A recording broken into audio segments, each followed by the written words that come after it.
Hey guys, welcome to the recap of the last round here at Asian Chess Championship. Today I was playing a Grandmaster, the third Grandmaster in this tournament for me. It's been a very successful tournament. I've already gained around 50 rating points and defeated some IMs, but I have not defeated any GMs. Can I do it in the last round? Let's take a look at this game.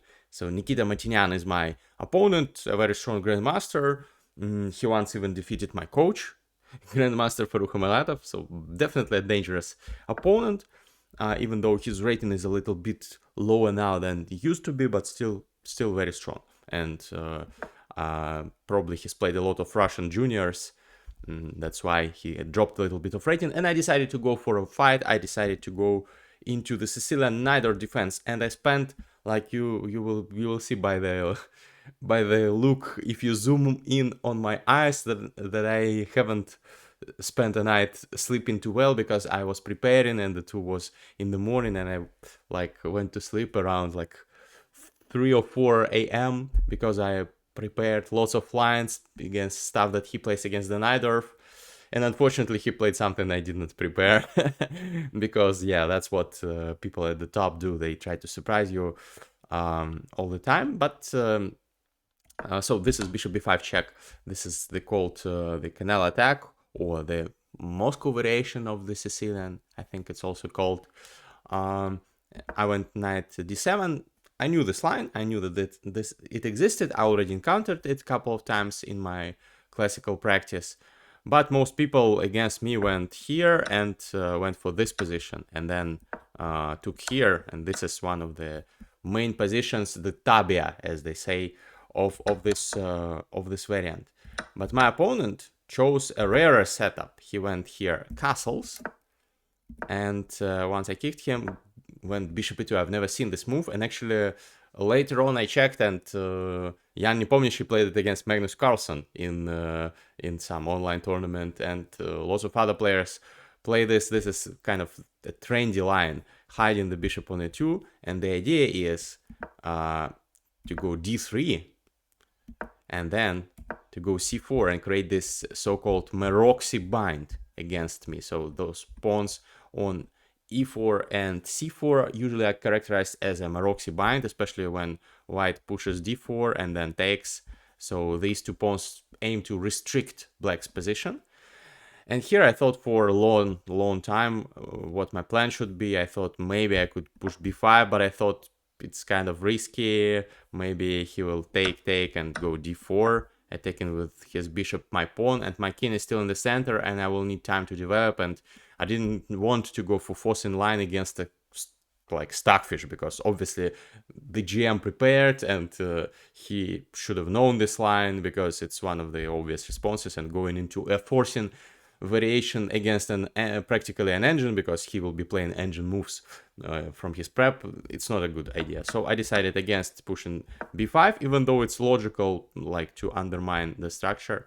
Then I thought, okay, I can just finish development and castle and stuff like this. But then I didn't really like the position, so I went bishop g7, finishing development. He went here, and I didn't really like this idea for him, so just pushing d4 and getting this Maroczy bind. The engine says it's better for white, and still I should have gone for this. My opponent also told me that this is what I was supposed to do, this is the way they play against this. But I didn't like it. I spent a lot of time, as you may see by my time usage, and I went e5. I wanted to prevent this idea whatsoever. Yes, I'm creating a weakness on d5, and d6 pawn is backwards, but he has a backwards d3 pawn, and I thought it's nothing too crazy. So he went rook b1. He wants to push b4, immediately undermining my pawn chain. I go knight b8. This is a subtle move, undeveloping the knight, because the knight on d7 here, it's not doing anything useful. It needs to rotate to c6, which is a much better square for the knight. This is a little bit slow, but this is a normal move. He goes b4, and here I'm making an inaccuracy. I should have gone b6 to take with a b pawn, and white enjoys some advantage, but nothing too crazy. But instead, I didn't like something I don't remember already, and I went knight c6. I thought, okay, if he takes, I take with a d pawn. My backwards d pawn is no longer a backwards pawn, and I assessed this as good for me. Turns out I was wrong. And this is the point in the game where it started like being felt that I'm playing against a GM. Class is showing, definitely. So he goes bishop e3, putting pressure on the c5 pawn. I protect this with queen a5. Already, like, he's much better. Queen a5 is a bad move, apparently, because I missed his response. Had I seen his response, I would have gone queen d6, and white is better, but there is nothing too concrete.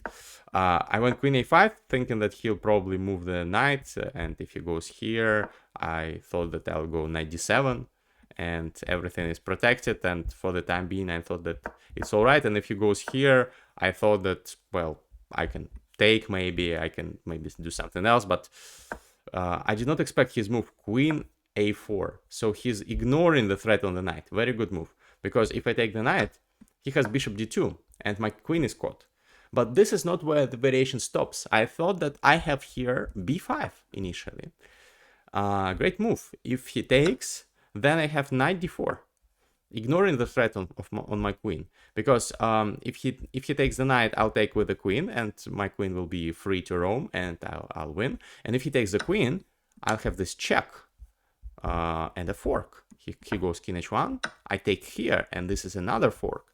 And when the queen moves, let's say queen b3, I take, and already black is better because I have a bunch of material for the queen, rook and two bishops for a queen, which is good.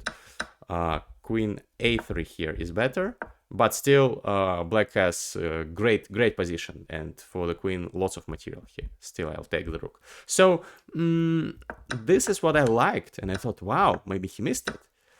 So in this position, so takes bishop d2, knight d4, or not takes bishop d2, b5 first, takes knight d4, takes, and then king h1, knight c3, and a fork. So nice variation, but then I realized, unfortunately, I cannot go for it, because after b5, he is not obliged to take with the pawn. He can take with the rook, and I'm lost, because now if I go knight d4, he has this rook b8 discover check from my queen. So and then I lose my queen. So unfortunately, or not my queen, my rook on a8, I lose at the end of this variation. So unfortunately, after queen a4, I cannot take this knight. I have to do something else. I go knight d7, defending the pawns. But already I realized that my position is very unpleasant. He just took and went knight b5. This is a threat, forking the king and the rook. And if I just castle, for example, then I lose to this variation. Check, king here, takes, rook here, and then this knight is defending the b7 pawn, so it can be dislodged like this. And once it moves, b7 falls, and his upper pawn and his rook infiltrates. And if I go b6, then this is simply a horrible position. Rook b7 infiltrates, and I'm down no material, but these pawns are very weak, and some of them will fall, and yeah, this is not fun to play. So I decided against this. I decided against going castles in this position, but I need to somehow avoid this check, and I don't want to go king d8. That's why I go rook b8, which is best, but still, like, the engine already says white is close to winning, like plus 1.9, even though the material is equal. Such dominant is the position of white, and he realized his advantage very convincingly. So he just doubles the rooks. This is how grandmasters play. I castle, now he jumps here, I take. Now he's also threatening to take this pawn, because this will be a pin later on if my knight leaves, and his bishop is attacking this pawn. So I go here, he just trades. Still, it's material is equal, but it's completely like crushing me, because my bishop is stuck protecting this pawn, and his rooks are so dominant on the b file, and he has all the fun in the position.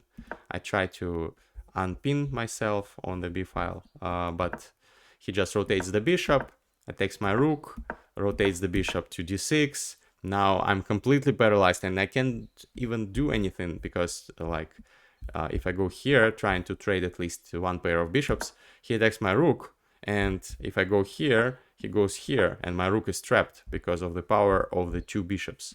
the two bishops are just slicing through the board. So once he attacks my rook, I have to go here. And yeah, this is horrible. He just goes c5 and blocks the position. If I take here, he'll take, and then he'll go d7 and I'll lose the bishop, so I cannot even take this menacing bishop. And I calculated lots of ways to like sacrifice material, gain counterplay, but he just did not allow any counterplay. That's the trait of grandmasters. I think Garry Kasparov said that a trait of a very strong chess player is when your opponent is not allowed to play his best chess. He is not allowed, or she is not allowed to demonstrate his or her ability to play good chess moves. Because like in such a position like this one, I'm paralyzed. Maybe I'm not the worst chess player, but I cannot demonstrate it here. I just have to sit and wait. He prevented all my counterplay. I thought, okay, I'll go a5. Maybe in future I'll trade like this, but he just waits. He just puts his king, very professional stuff, putting his king closer to the center because this will be useful in the endgame before doing anything. And I realized that if I go here, he'll just trade, and the c-pawn will be decisive factor.